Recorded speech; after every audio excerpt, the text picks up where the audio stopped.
Anissa baru saja keluar dari ruangan pembimbingnya selama praktek di rumah sakit itu, yang diikuti oleh beberapa mahasiswi lainnya. Senangnya punya teman sefakultas saat dinas gini, gumam Anissa pelan merasa iri saat melihat kedekatan mahasiswi lain yang pulang secara berkelompok bercanda ria. Hari ini dia baru saja menyelesaikan dinas, dan kini Anissa tengah berjalan menyusuri setiap lorong panjang rumah sakit untuk menuju ke pintu keluar. Aku masih kepikiran soal foto yang ada di dompet si Egi. Kok bisa ya dia menyimpan foto lamaku? Juga Mbak Misa. Dia dapat dari mana? Terus kenapa dia menyimpan foto Mbak Misa? Buat apa ya? Mau dipikirin secara rasional juga kayaknya kata wajar sangat jauh deh. Apa aku tanyain aja langsung ke orangnya? Enggak. Justru aku di sini yang terlalu overthinking. Anggap aja lah hal wajar. Batin Anissa merasakan kebimbangan dan keanehan. Nona muda Anissa, panggil seseorang pria berjas kedokteran. Dari arah belakang menghentikan pergerakan gadis itu yang baru saja menapaki kaki di teras luar. Melewati pintu kaca geser otomatis, Anissa menengok ke arah belakang untuk melihat siapa yang telah memanggil namanya. Dokter, ucap dia menatap orang yang sedang berjalan ke arahnya. Lelaki tampan berjas putih itu tersenyum dan berdiri tepat di samping Anissa. Sudah selesai tugas, Nona, yang dibalas anggukan kecil dari Anissa dengan pandangan beralih menatap lurus ke depan, seperti sedang menunggu seseorang. Sudah, Dok. Lalu dia kembali melirik ke arah samping di mana pria itu berdiri. Dokter Frans kerja di rumah sakit ini.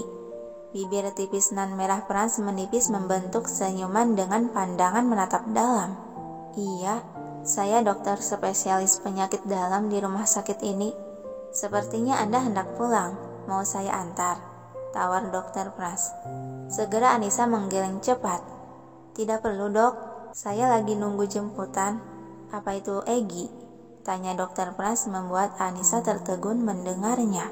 Dia memanggil si Egi secara informal. Apa mereka sedekat itu ya? Batin Anissa merasa aneh. Nona, panggilan Dokter Frans membuyarkan keterpakuan Anissa. Oh iya, dia yang biasa menjemput saya. Senyuman kikuk Anissa merona karena malu. Kalau begitu boleh saya menemani Anda untuk menunggunya, tawar lelaki berjas putih itu yang diangguki tipis. Boleh, Dok, kalau Anda tidak sedang sibuk dalam tugas. Frans tersenyum. Tidak, saya juga baru saja selesai tugas. Yang hanya disenyumin Anissa merasa canggung sampai seperkian menit keheningan menguasai mereka berdua, yang sama-sama terdiam merapatkan bibir. Nona Anissa, Dokter Frans akhirnya memecah keheningan. Anissa menoleh menatap tanya. Iya, Dok. Tapi Dok, bisa nggak jangan panggil saya dengan panggilan Nona? Ini kan di rumah sakit. Takut ada yang dengar dan tahu identitas saya.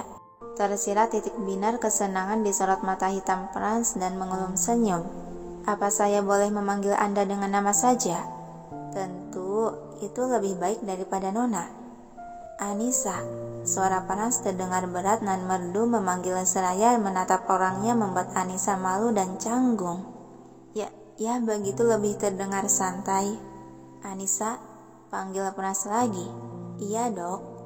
Saya tahu soal pernikahanmu dengan Egi. Kalian menikah karena terpaksa dijodohkan, kan? Pernyataan tersebut seketika Anissa tertegun sejenak. Bagaimana dokter bisa tahu? Senyuman tersirat makna terulas di bibir Frans. Saya cukup tahu persoalan internal keluarga Saputra, karena keluarga kami berhubungan baik. Oh, begitu ya? Terus dia berkata seperti ini apa maksudnya coba? Batin Anissa menambahkan. Anissa, iya, Dok.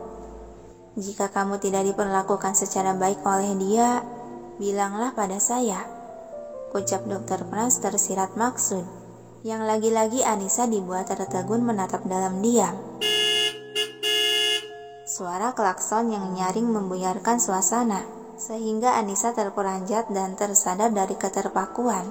Dia menoleh ke arah suara mesin kendaraan yang berhenti di dekatnya, yang ternyata di sana sudah ada motor milik si Egi.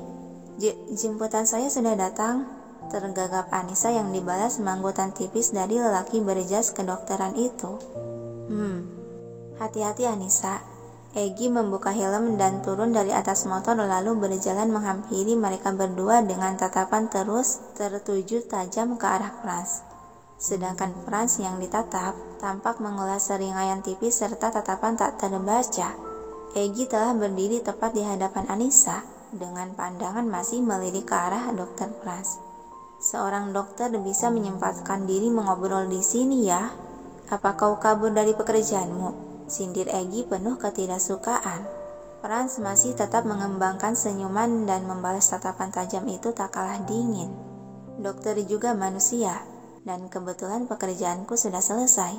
Kau tak perlu repot-repot menegurku. Dengus Egy membuang muka dan beralih menatap gadis di hadapan yang tampak kebingungan. Kemarilah, sengaja Egy menunjukkan kepemilikannya dengan merangkul bahu Anissa. Egy, kaget Anissa menatap bingung. Baiklah, terima kasih atas waktumu yang sampai mau menemani istriku. Tapi lain kali jangan buang waktu berhargamu hanya untuk berdiri gak jelas di sini. Penegasan Egy terkandung penekanan dan ancaman. Oh, jadi dia sedang menunjukkan kekuasaannya. Batin Frans seiring seringayan tipis sangat tipis terulas di bibirnya. Ayo, kata Egy sembari merangkul bahu Anissa dan melangkah agar mengikuti berjalan menuruni setiap gundukan beberapa anak tangga untuk mendekati motor yang terparkir di pelataran. Sejenak Anissa menengok sekilas ke arah Dokter Frans dan memberikan senyuman salam.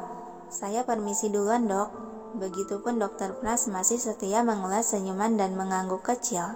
Iya, hati-hati di jalan Anissa. Anissa, celetuk Egy dengan alis mengerenyit tak suka. Dia mendelik tajam ke arah lelaki berjas kedokteran tersebut. Kau memanggil istriku hanya dengan nama Egy, cegah Anissa memegang lengan sang suami agar tidak mengamuk. Membuat si Egy mendesah kasar menekan amarahnya yang akan lepas ke permukaan. Aku tak suka ini. Gumaman kekesalan Egy yang lagi-lagi tercairkan oleh tatapan memohon dari Anissa. Dia menghela napas pelan dan melepaskan sal yang berada di lehernya untuk dipakaikan ke leher Anissa. Kamu kan hanya bawa satu, pakai saja sama kamu. Lagian aku pakai kerudung, jadi tidak akan terlalu dingin. Cuaca sangat dingin dan angin malam bahaya untuk tubuh. Serobot Egy sembari memakaikan helm ke kepala Anissa. Jika tak ingin Anissa terkena angin malam, kenapa kau membawa motor? Frans ikut mengomentari, yang sontak mendapati delikan tajam dari Egy. Dengusnya lalu beralih mengancingkan pula jaket jeans miliknya yang dikenakan oleh Anissa. Kemudian dia melengos menaiki motor dan memakai helm sendiri. Naik, titah Egy. Dengan patuh Anissa menaiki motor dan duduk di jok belakang. Dia sempat tersenyum sopan ke arah Dokter Frans yang masih berdiri di tempat menatapnya sebagai tanda pamit.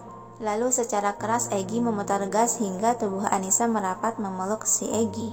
Sampai akhirnya motor itu telah melaju meninggalkan gedung rumah sakit serta lelaki berjas kedokteran yang masih berdiri menatap kepergiannya. Sepertinya dia sudah bisa memperlakukan permata selayaknya harta berharga. Terjeda sejenak senyuman terulas di bibir Frans sambil berbalik melangkah ke arah lain. Kekhawatiranku berkurang melihatnya. Di sisi lain, di jalanan kota, kendaraan beroda dua itu tengah melaju dengan kecepatan sedang di jalanan bergabung bersama kendaraan lain yang berlalu lalang. Ngantuknya dan lelahnya, gumam Anissa sambil mempererat lingkaran tangan di perut si Egy dan merapatkan tubuh lalu meletakkan kepala ke bahu lelaki yang memboncengnya seraya memejamkan mata. Dan Egy yang merasakan perlakuan inisiatif gadis itu, secara tidak sadar senyuman kesenangan di bibir Egy merasa bahagia. Sejenak dia menurunkan kecepatan laju motor. Lalu dia mengusap pelan punggung tangan Anissa yang berada di perutnya.